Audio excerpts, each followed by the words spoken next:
I would like to start by asking you how, from a prominent retail banker, came to get involved with a government project? That's a great question. And the answer is, so having had 17 very happy and successful years at NatWest, I sort of jumped out of NatWest, and then I got picked up by the mobile phone industry as a kind of, please implement this idea we've already had, which was the first time in my life I'd ever been asked to do that, to be the sort of delivery man, to just deliver somebody else's idea. And then I get to do 2 or 3 things. So I'm now sort of effectively unemployed, but I'm the co-director of a think tank called the Centre for the Study of Financial Innovation. I'm on the board of Capital One Europe, and I then get asked to join a board in New York Investment Technology Group, which is an institutional stockbroker. So I'm doing these 3 things.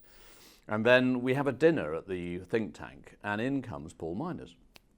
And he's now Lord Miners, but back then he wasn't. And he used to be much more posh than me at NatWest. Right? And I ran the retail bank, but he was the main board director and ran the wealth businesses. So Paul Miners walks into this dinner and says, it's effectively, hey Jones, what are you doing? And I said, well, not much actually.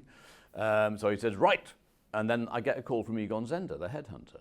And they say, Tim, because I know the guy at Egon Zehnder, Mark, and Mark says, Tim, don't hang up. I said, Mark, why would I hang up? He said, it's pensions. I said, I'm hanging up. Pensions is dull. I don't do dull. Pensions is boring. I do payments. They're exciting. How dare you ring me up and talk to me about pensions? And he said, look, Paul Miners the chairman. Behave yourself. Get around here.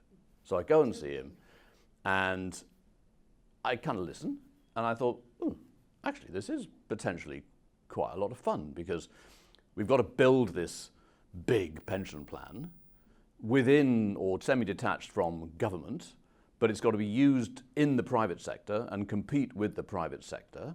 And Paul's going to be my chairman. Okay, we'll have a go. So I applied, and I got it. And so I got it because Paul Miners spotted me, but then obviously I had to go through a proper public competition to get the job.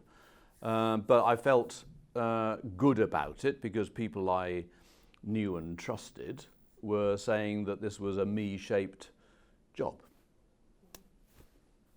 How would you describe the main roles of a CEO in a state-run organization? Okay, same as anywhere. The role of the CEO is always the same. Define a vision of the future, create a team that can get excited about that vision of the future and making it happen. Make sure that that team is of high enough quality to deliver the vision, and then let them get on with it. So the last part, my joke is there's always one person in an organization that doesn't have to do any work. It's me, all right? So they do all the work, but they know that I'm ready to intervene whenever they want me to. But we've got this shared vision of what we're trying to do. So in PADA it was, let's design, procure, and start to build this brilliant pension plan, all right? And in Nest it was, we've got this brilliant pension plan, we've now got to launch it and grow it and not fall over in a heap, and everything's got to work and people have got to like it, all those kinds of objectives. But you have to create a very clear vision of what it is you're trying to achieve. Get people excited about it, choose a really great team, and then let them get on with it. What about the resources and support? How difficult was it to manage? It was both difficult and easy.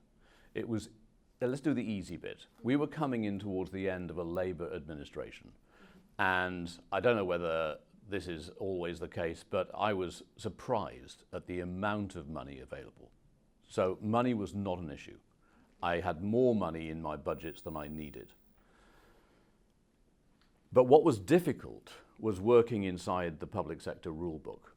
Little story, from my very first day, I'm reaching across to the landline, it's a long time ago, and the government had given me a minder, a lovely lady, Sharon Crossland, and Sharon said, stop. I said, okay. She says, I know what you're going to do. I said, what's that? She said, you're going to ring up somebody who's really strong, ethical, trustworthy individual who's going to make a great contribution to this project and ask them to join. I said, yeah. She said, that's illegal. I said, sorry? Illegal? Not ill-advised, illegal. I said, why? because that person hasn't been through a public sector competition to do the job you're about to give them. I said, this is Jokesville. You've hired a private sector CEO and now I can't put my team together? You know, are we predestined to fail? What's going on here? She said, calm down, calm down. There was quite a lot of calm down, Tim, in those early stages, right? Because I'm a private sector CEO and I was wanting to get stuck in because there was no time. We'll come back to that. But she said, look, in this instance, if you can persuade Deloitte to take this person on as an associate, Deloitte has a framework agreement with DWP and he can start that way. And if there's ever a need for him to become full-time or employed, then he can go through a competition, and if he wins it, he wins it, and if he doesn't, he doesn't. And that's what we did. So I was shocked at how different the rules of the road were, and I was incredibly grateful to Sharon and lots of other people who helped me navigate that transition from the private sector to the public sector. Because it infused our procurements more generally. So when we procured the main business services contract that in the end Tata Consultancy Services won, we did something called an OJU competitive dialogue, which is a technical term, and there are 4 procedures in OJU, and one of them, the most complicated one, is competitive dialogue. And I said, well, what choices do I have about them? They said, none. You've got to do a competitive dialogue. I thought, okay then. So I'd never come across that world before, and it was quite different. But I began to sort of take it as a challenge because, okay, we've got to build a private sector competitive product here, and we've got to do it within this framework of rules, which is not making it easier, frankly. But okay, that's the rule set here. Let's go. So how did you overcome these complications? I think by not being in denial about them. And so you say to people, okay, so if those are the rules, tell me how I operate. Because I want to get this done, you want me to get this done, how do we operate? If these are the rules, I'll operate within them. So I want this person to start tomorrow, how do I do that? How do I make that happen? That person was a guy called Simon Richards, and without Simon Richards, Nest would not have happened. He was that important. He was one of the 5 or 6 people that really, without whom it wouldn't have happened. In the end, he had to compete for his job. And I remember one of the people on the final interview panel turning to me before the interview and saying, I don't think he's going to make it. I said, what? And that person said, he doesn't interview well. I said, for goodness sake, you know, and that person said, look, this is real. He could not get this. Now, I had kicked him around the room earlier saying, this is not a formality. You will overperform, please, massively here because the project needs you, all right? But he had to win it on merit, and he did. So it's bizarre that you hire a CEO and that person can't choose his team without them going through a competition they might lose, but it's the way it is. And so you go with the flow rather than trying to kick back at rules that aren't going to change for you, right? You said before about time. I understood that it was an important constraint. Yes. Can you tell us a bit Yes. about this? Yes. So there are basically, there's a 3-legged stool in programs like this, right? Cost, quality, and time. So as I looked at it very early on, cost, thank goodness, wasn't going to be a problem. The budgets were big, all right? Phew, fantastic start. Quality, I knew that the private sector wasn't happy that Nest was happening. And they were going to undermine us left, right, and centre, gently, nicely. And that every journalist had only one story they wanted to write, right? And they'd already written it, and it's called Government IT Fiasco. And then you put the name of the project, Nest has fallen over in a big heap because it's another government IT fiasco. And then there's about 15 paragraphs they've already written. And they just want you to fail so they can press the button and have this big splash on the front pages, government IT fiasco. So I thought then the quality needed to be slightly better than a private sector build. Because I had to make sure that if we did have a problem, I could reference private sector builds and say, look, it's not as bad as these similar things, right? Yes, there's a problem here, but it's not as bad as that. So we are better than your average private sector build, so get off my case. But luckily we didn't have a big problem, so we didn't have to do that. So I set quality as being slightly better. And then time, the third leg, was set in legislation. And I used to go past a hotel at the bottom of the Shard, and this hotel was confidently saying, no, the hotel at the bottom of the Shard opens July 2009 until August 2009. And then they scraped all that up and said, soon. And it was about a year late. Now, did that hotel have a hotel IT fiasco? Of course not. But would we have had one for being 3 weeks or a month late? Of course, because the minister would have had to go back to Parliament and say, sorry, can we have new legislation, please? So time was in legislation. So completely non-negotiable. Quality had to be higher than the private sector. So thank goodness there was enough money to make that happen, all right? And so I spent money, not stupidly, I still spent less than they gave me, but I said, right, I'm going to spend whatever it takes to create a higher than private sector quality product and get there on time. And we got there with 3 weeks to spare, which was, stupidly up to the edge, but at least we got there. And frankly, the functionality we delivered when we got there in autumn of 2012 was barely enough. But it was enough. So time was a big problem because there was a lot to do and was completely non-negotiable. So yeah, and then as you're doing this, you're learning that you can't do it in a private sector way. You're still trying to do everything you do in the private sector, but you're in this rule framework and you have to work within that. So let's move now on the specifics of Nest. Yes. There were two options on the table. Can you lead us through this decision? Essentially what happened was that the government, as I understand it, but you're going to have to find somebody who knows this better, the officials, all right? Ask Caroline Rooks. The officials basically allowed the private sector the option of doing this. So what is this? What's the problem? The problem is that if you're going to have your policy reach go right down to the smallest employer, including parents employing a nanny, and have all of those people caught by this legislation, it's highly likely that quite a bit of that small business, parents employing one relatively low-paid person, won't be profitable. That's the problem, okay? So how do you get the private sector to take on business that's unprofitable?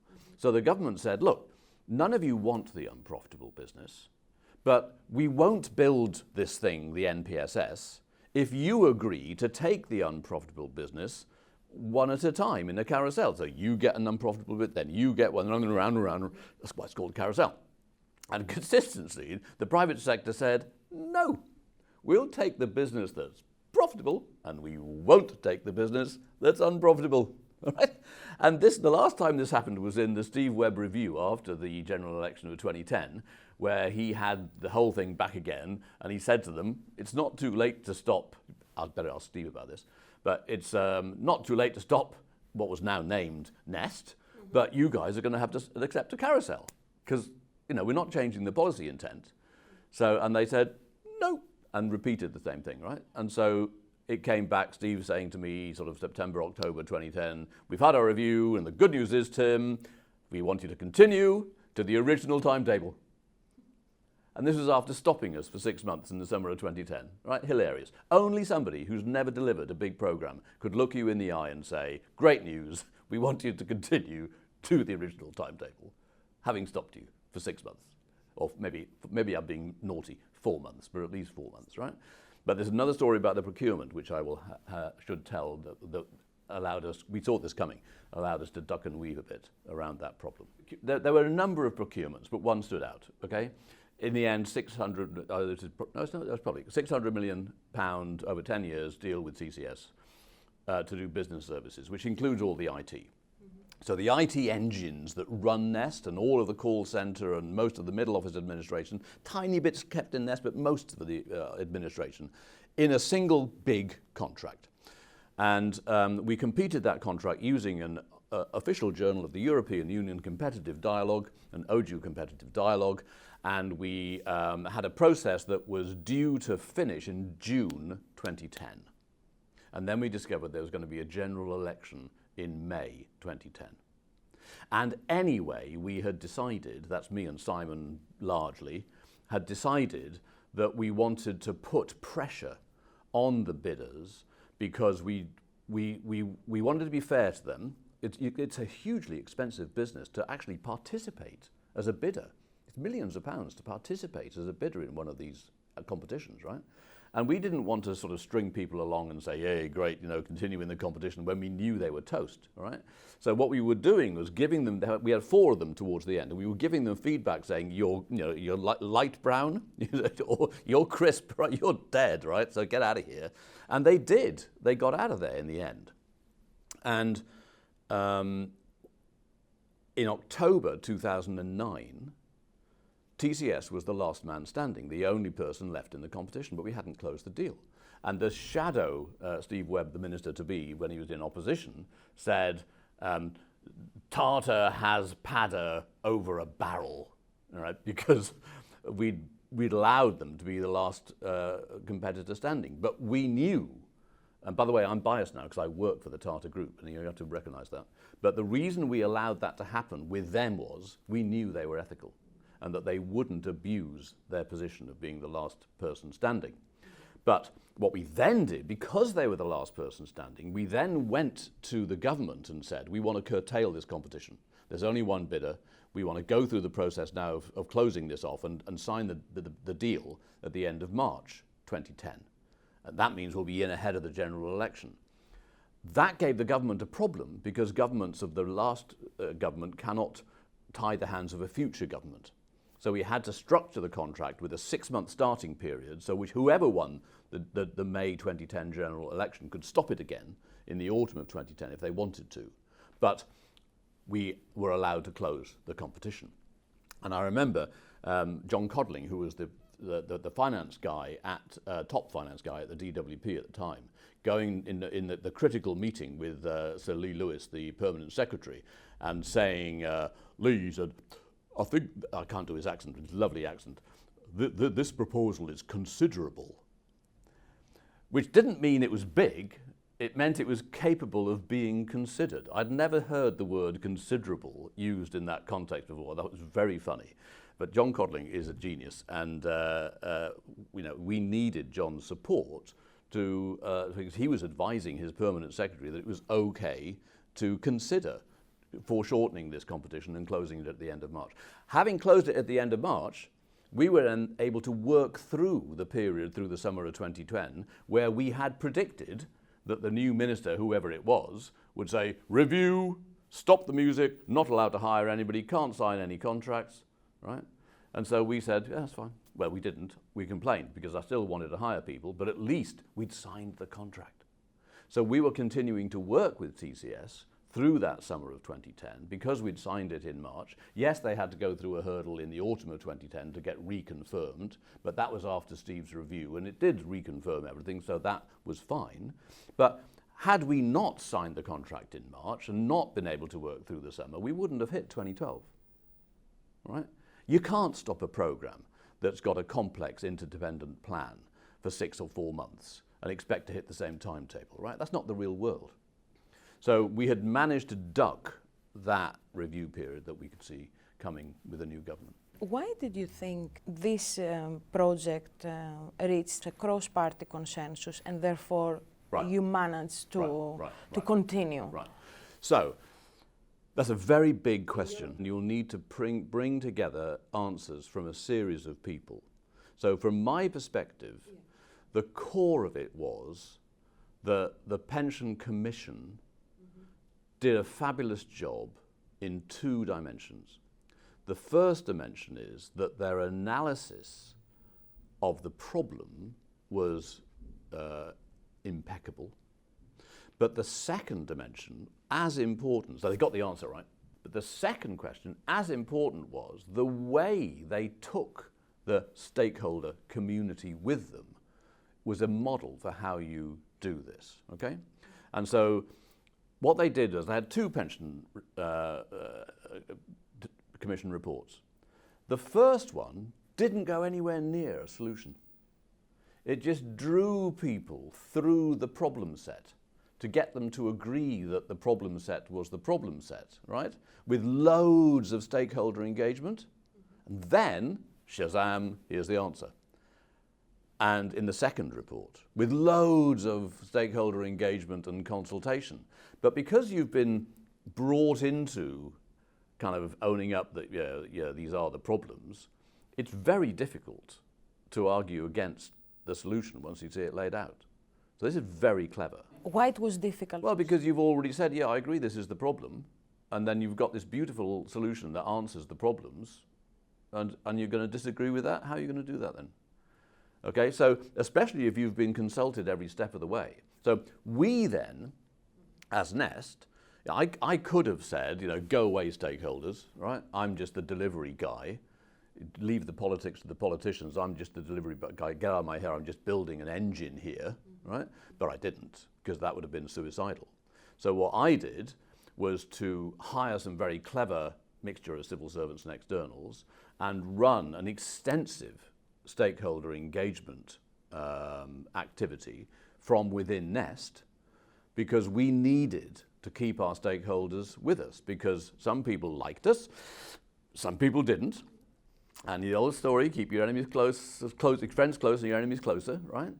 So we were so people looking back now, if I was really friendly towards you, that's because I thought you were the enemy. No, I'm joking. So, but we did stay very close to the people that we thought really didn't like us very much, which was mostly the private sector and the private sector providers and the ABI, their industry body.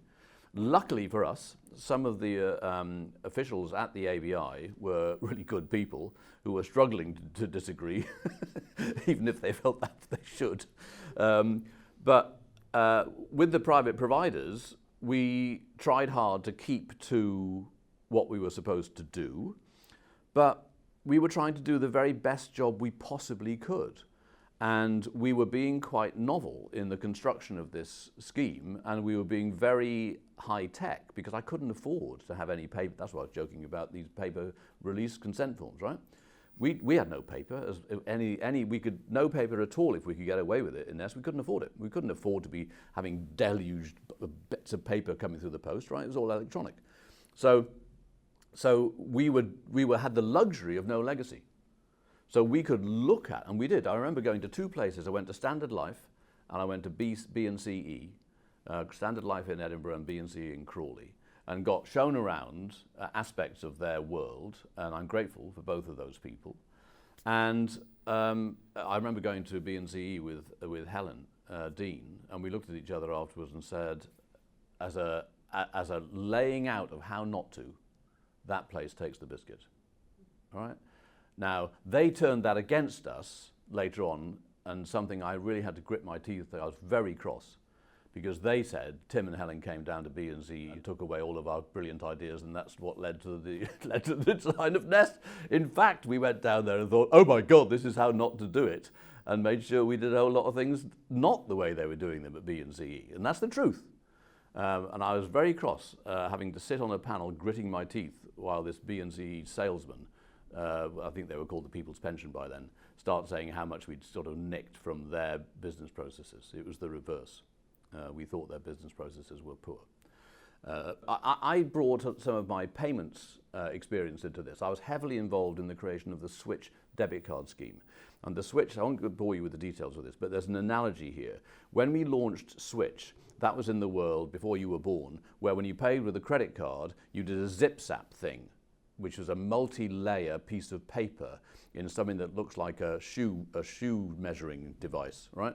And you signed, and then these different bits of paper got sent around the banking system, and it cost 75 pence a transaction, right? And so we, in Switch, designing a debit card, did it electronic. So that didn't happen from the off. Switch was only ever electronic. It had some fallback. If the electronics broke, you could do some zip-zaps as fallback. But it was 99% pure electronic. So I brought that thinking into Nest and said, we're not going to paper. Wherever we see paper processes out there in the way the incumbents do this business, we're going to say, okay, we don't want to do that. So how do we do that without the paper? This was also a way to engage more members of Nest. No.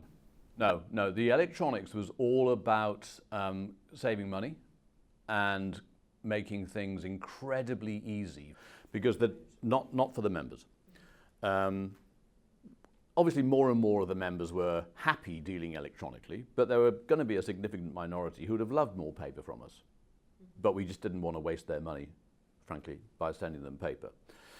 But the real reason for the electronics was saving money through the whole of every single business process by trapping things digitally at the first available opportunity and then manipulating digitally, right?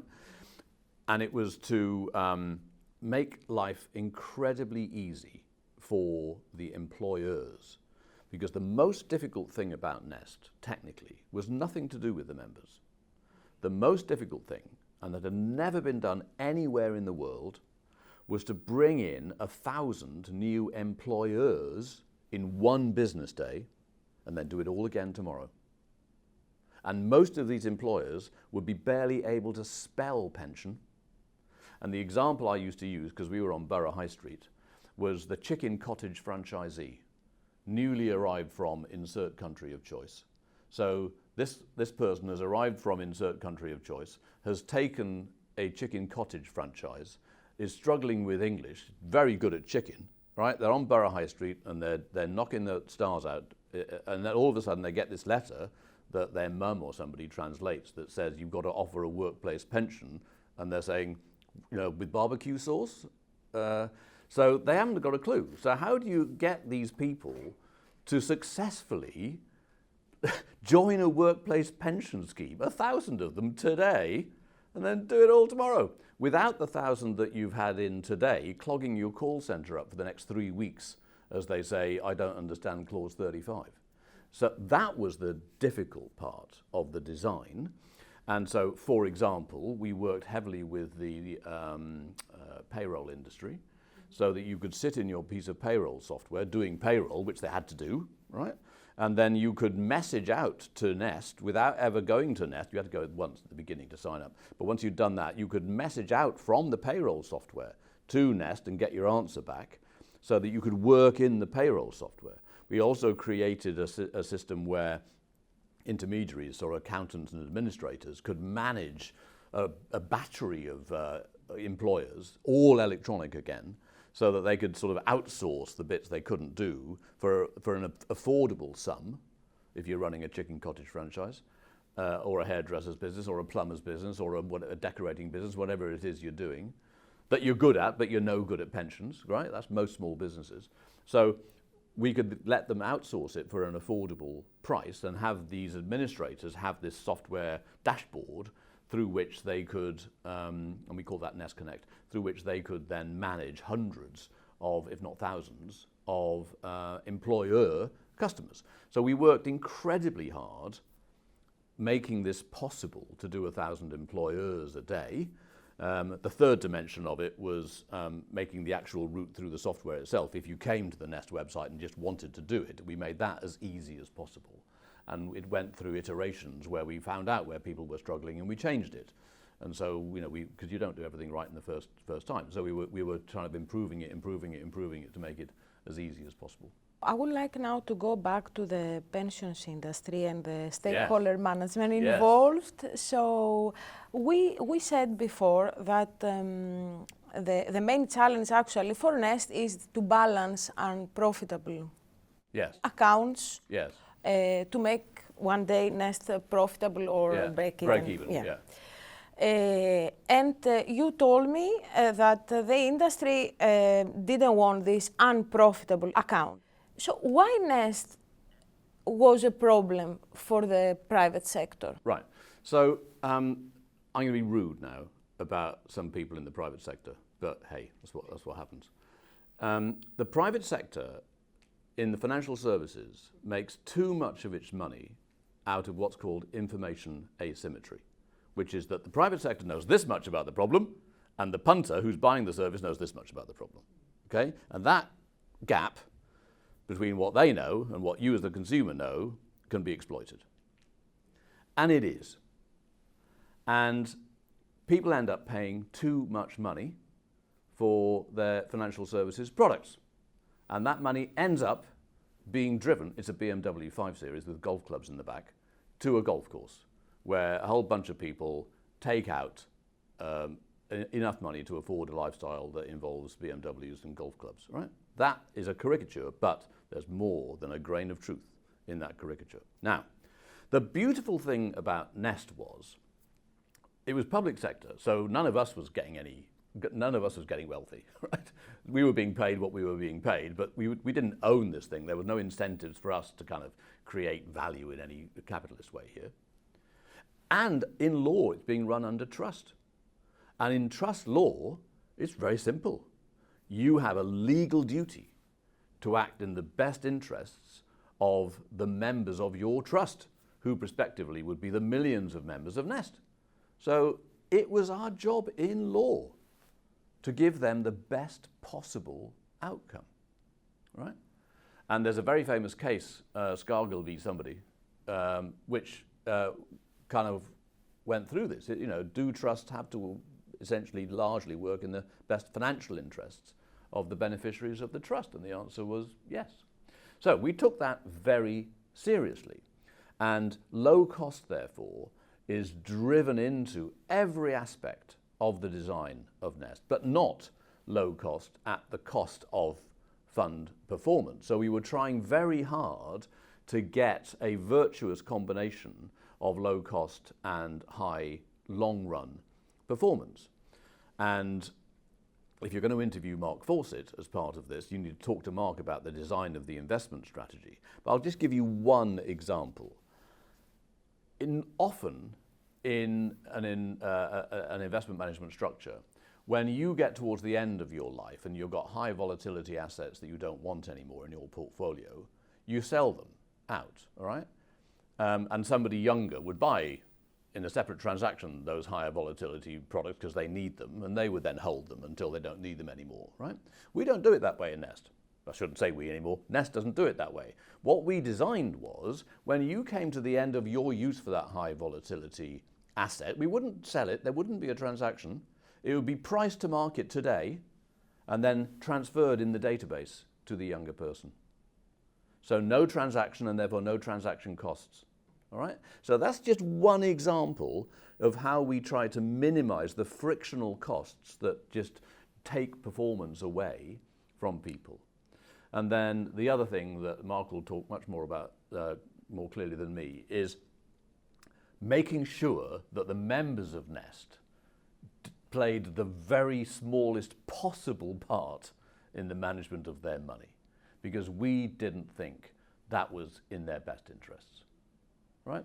And we decided that we, as the Nest investment team led by Mark, we would be their super buyer. We would be their super user on their side by law. So we would do our best to do the best for them with their money. We would not have a rhetoric that says, hey, how much volatility do you want to take? Do you want high, medium, low? Do you want Eastern European, African equities? Do you want bonds that you don't understand? Do you want private commercial? And continued on page 94, right? All of that stuff of the rhetoric of saying you, the individual pension saver, need to kind of get on this journey to be a superstar investor, we believed, and I still believe, just utter rubbish, right? It makes you cannon fodder for Goldman Sachs. And we thought, no, we do not need our members to be cannon fodder for Goldman Sachs. We will take on Goldman Sachs. We will let a series of mandates that are very tightly defined, highly competed, extremely good value for money. Mark and his team will then be the sort of witches and sorcerers and magicians that brew up the right volatility at each stage of your life. And you will be the happy recipient of this well-designed but very low-cost investment strategy. And so this notion of, and it's the trust law really that was the real driver, that's what gives you such clarity. When you know you have a legal duty to act in the best interests of your members, you know you've got to strip out cost while retaining as much performance as you possibly can. And that was the design ethos. The members of Nest today, they have individual contracts. Yes. Their investment, yeah, is done in a collective way. Yes. This is what you are saying, right? Yes. So it doesn't invite them to decide No. sophisticated No. risk return analysis. Well, exactly. So the employer takes no part, but the member takes no part, we hope. So we wanted them all to go into the default strategy because we felt that we were designing that to be in their best interests. And we did, because the research said we had to, we did provide some people with, so to provide all the people with some choices, but we actually went out of our way to make them look unattractive because they were. So we offered a higher volatility choice, right? And we called it higher risk. And we offered a lower volatility choice and we called it low growth. Because if you go for low volatility, you might think you're being safe, but you're not. You're guaranteeing to underperform inflation. Because there is no risk world out here. If you want to keep pace with inflation, you have to take well-judged risk. And there are people who don't like that. And so we didn't want those to act against their best financial interests by going into a low-growth fund. So we called it a low-growth fund. At the same time, the people that said, hey, I'm a bit of a BMW driver, I can do risk, I'm a bit of a flash kind of often guy, I want the higher volatility fund, right? Because it's going to work out okay for me. So we call that high risk. Do you want high risk then? Is that what you want? Because, in our humble opinion, they're mostly delusional. So we wanted to follow on our legal duty to act in the best financial interests, best interests of our members, and that's what we did. So they're all collective investments, but what we said was, because you're relatively similar people, low to moderate earners, blah, blah, blah, the core driver of need for you is your age. So we'll do a target date fund for every year, so there's sort of 46 target date funds, and we'll mix volatility in those target date funds very carefully. But it's a fiction to say that you as a 35-year-old earning £32,000 a year in retail have completely different needs from you as the 35-year-old earning £32,000 in painting and decorating, right? It's a myth. And so we said, okay then, so we will put them into an age-based level of volatility and construction of assets, which we think is right for 35-year-olds who got this prospectively much left of time before they're going to take their money. and that's what we'll do. And it worked, we think, so far.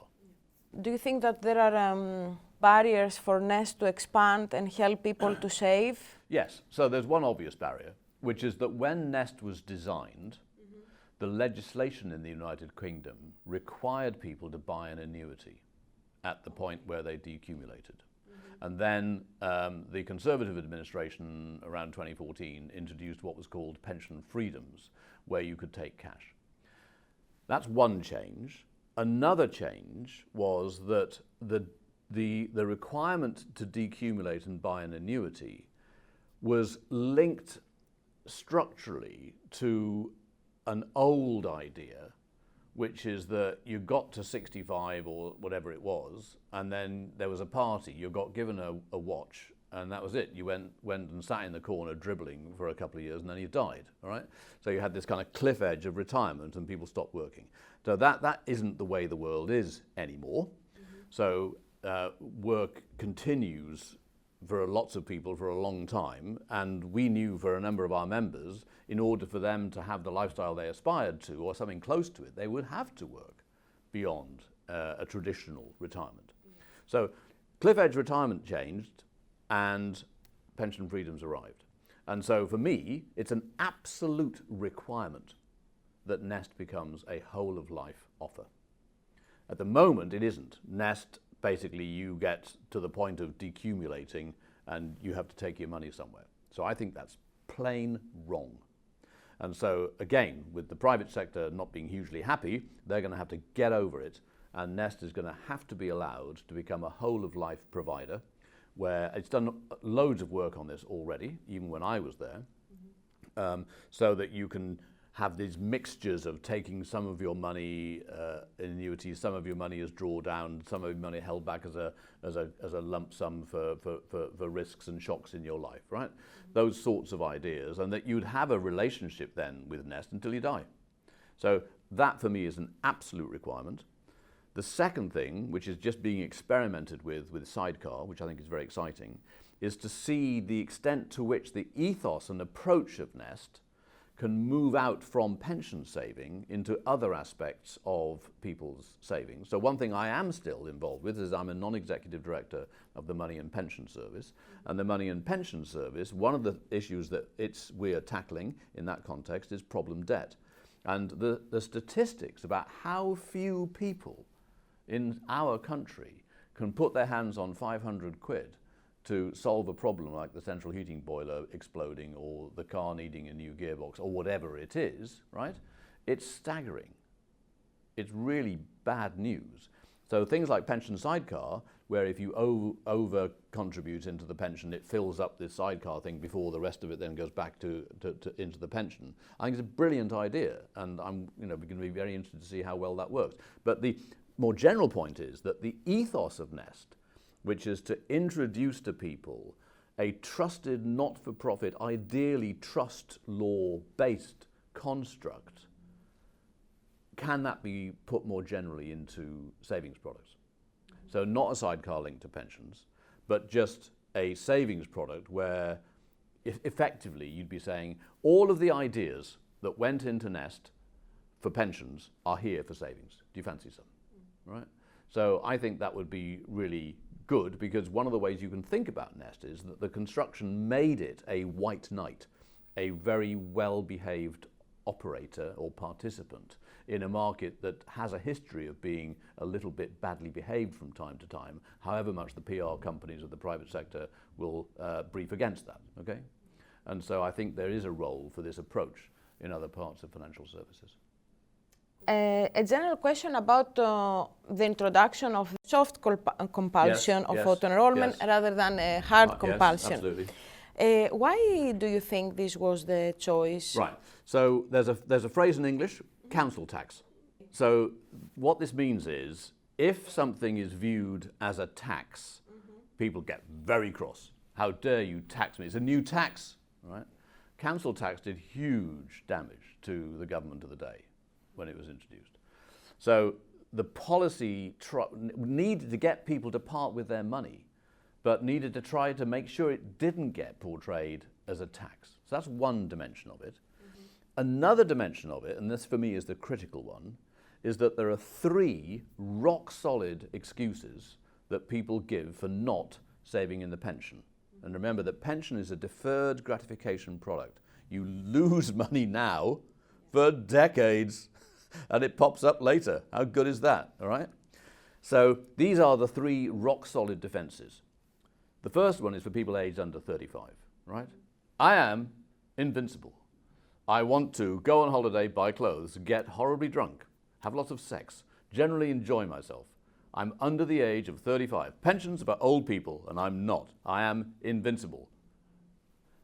And then excuse number 2 is for people with families, typically between the ages of 30 and maybe 45, which is a variant of a comedic thing from television comedy in the UK a long time ago, called the price of beef. So this is the price of beef defense, which is, do you know how much it costs to bring up a family? I've got prams to buy, I've got clothes, I've got school. We can't afford to put money in the pension. We need every penny for today. Right? That's the price of beef defense. And the third defense is the it's too late defense, right? Which is for people 45 and up who haven't got a pension. And that is, I know I should have been saving into the pension, but it's too late. Let's go and have a drink. All right? So they don't want to confront the fact that they haven't got a pension, and so they go and have a Prosecco instead. Now, the interesting thing about these 3 defenses is they're all emotional. None of them are rational. And because maybe the second one's a tiny bit rational, but they're all got a lot of emotion in them.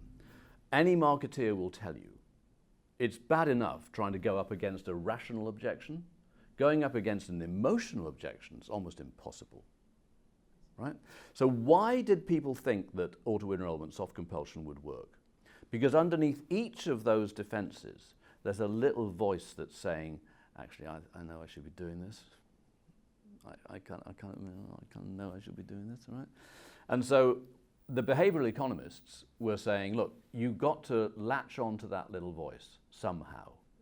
And so what you can do is change the default, because one of the major things is called framing in behavioral economics. One of the major things about a problem is, what's everybody else doing? So if you change the default, oh, everybody's in. Yeah, I'm in, but I mean, everybody's in, right? You change the default. If everybody's out, everybody's out, and you're asking me to go in, out come the defenses, right? So the default was changed to do nothing and you're in, which is a very strong message from society. This is legislated, right? We're saying, we the government are saying that all of you, you're all in. So the idea was that if this is naught, this is a needle, and they're going to go, how many people join if it's down to them? 30%, okay? Then not double jointed. So that's everybody in. How many people will jump out if they are put in, but they have a choice of coming out? 30%. Okay? So you're going to move the needle from 30 to 70, same people, same wealth, same attitudes, by changing the frame from do nothing and you're out to do nothing and you're in. And in fact, it went from 30 to 95. Spectacularly successful, because the little voice was with people. And by being given an excuse that all they had to do was nothing and they'd be in, the little voice so far has triumphed. And I think it's brilliant, because anybody that says, you might get some right-wing libertarians that would say it's an assault to individual freedom and choice. Yeah, okay, get over yourself. It's in these people's best, all of our best interests, right? And so I think it's very exciting and ethical use of behavioral economics. It's very easy to be unethical with behavioral economics because it's so powerful. For example? Well, you can, I'm not going to reference what this is. There's one experiment I've seen where it was done with hospitals, and you put hospitals, how far is it from my home, what's the overall mortality rate, what's the success rate for this operation, and all the rest of it. And you line them up in hospital 1, 2, 3, 4, 5, and then the criteria along the side. Which hospital do you think people choose? The closer one? Yeah, no, it's the one in the middle. The one in the middle of the 5 columns, right? So you've framed the outcome with the layout of your choices on the piece of paper or the screen, right? That's how powerful behavioral finance, behavioral economics and framing is. So you've got to be careful. You don't want people framing the most expensive, least value product by putting it in the middle. Okay? So this stuff is powerful, but I am very comfortable with the way that behavioral economics has been used in auto-enrollment. And last question. About the flat rate state pension, this reform has helped people to save and not to opt out from, yeah. Okay, it's another big topic, Yeah. but let me give you my perspective. Yes, please. The biggest need for the flat rate was to stop criticism of the workplace pension reforms, because if there was a means-tested state pension, the risk was that by saving in the workplace pension, you'd end up with more wealth, which meant you'd do worse on the means test, so you'd get less from the state pension, so it didn't pay to save. And this was called the pays to save debate. So as long as it was a means tested, which means wealthier people get less, poorer people get more, that's what means testing does, okay? If there was going to be means testing of the state pension, then it risked that there was a risk that it wouldn't pay to save. I'm the good person, I've done all this saving, and look, I just get less from the state pension. Why did I bother? All right? And that would have called these reforms into question. And so by moving to a flat state pension, which Steve Webb argued for extremely powerfully, and to his eternal credit got that done, that meant that the pays to save debate went away. Because we could say, no, there's a flat state pension, this is extra. If you save more money over here, you'll get it.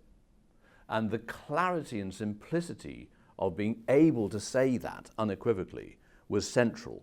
Because that you can't get people to put money away for 30 years, which they kind of don't want to do anyway, if at the end of the 30 years they might as well not have bothered. Because the people that didn't put the money away get more from the government. So this was a critically important debate to say to people, flat rate state pension means it will pay to save in the workplace. You will be better off than the equivalent person who doesn't save in the workplace. And if tomorrow this will change, do you mean that the message that you just explained to us will not be clear anymore? There's always a risk. So part of the problem with pensions is that politicians don't seem to be able to leave it alone. So they keep on changing it, right? Pensions are 40, 50-year products. So what happens? They change it every 3 or 4 years. Great. Well, it's not great. So I'm a great believer in simplicity, and I think that the interaction, even now, between the pension system and the benefit system and the tax system is a disgrace. It's so complicated. And the kind of marginal rates, effective marginal rates that you get as these 3 complex zones interact for you as a person, right, is far, far, far more complicated than it need be or should be. And the recent introduction of the contribution taper for wealthier or higher paid workers, I think it's just classic policy mistake. Now, I would never employed to be a policy person, but I know what I think, and I think it's a classic mistake created by people far too clever for their own good, who don't realize the damage they're doing in setting up this complexity and these interactions. So for me, simplicity is the watchword, and being able to say to people that your extra saving here will be worthwhile compared with the person that doesn't save is very powerful, and you surrender that at your extreme peril. Would you like to add anything else? I think the construction of the Turner Commission was really clever. You have 3 people there. Adair Turner, who is this kind of cerebral ex-McKinsey and many other things kind of big brain guy, who's a little bit to the right but not too far to the right, and can kind of deal with both centre-right and centre-left in charge, right? And nobody's going to take Adair on without being super briefed because he's that clever. So a great guy to be in charge. Then you have Jeannie Drake, who is clearly left because she's a trades unionist, she's now working Labour peer and all the rest of it. Again, brain the size of a planet, right? You do not take on Jeannie Drake unless you're super well briefed, because you know she'll have all the answers backed up. And then you've got Professor Sir John Hills from the LSE, a third brain the size of a planet with all of the academic knowledge and expertise. And then you have Adair, who says in the first meeting to his officials, right, I want the best people from around the world to come and advise us. And the officials are saying, well, don't you mean the UK? He said, no, I'm Adair Turner, I mean the world. And so they reach out to the center of thinking in these areas, which is North America. All right, and so you get to Richard Thaler and Shlomo Benartzi and Bridget Madrin, you get to the behavioral economics and behavioral finance gurus, who are mostly, not exclusively, but mostly in North American academic institutions. And they quickly see this as a playground, beyond joy. If they can do a big experiment here with 60 million people, you rub your hands with glee. So it kind of works both ways. Adair and the team got the best advice they could get.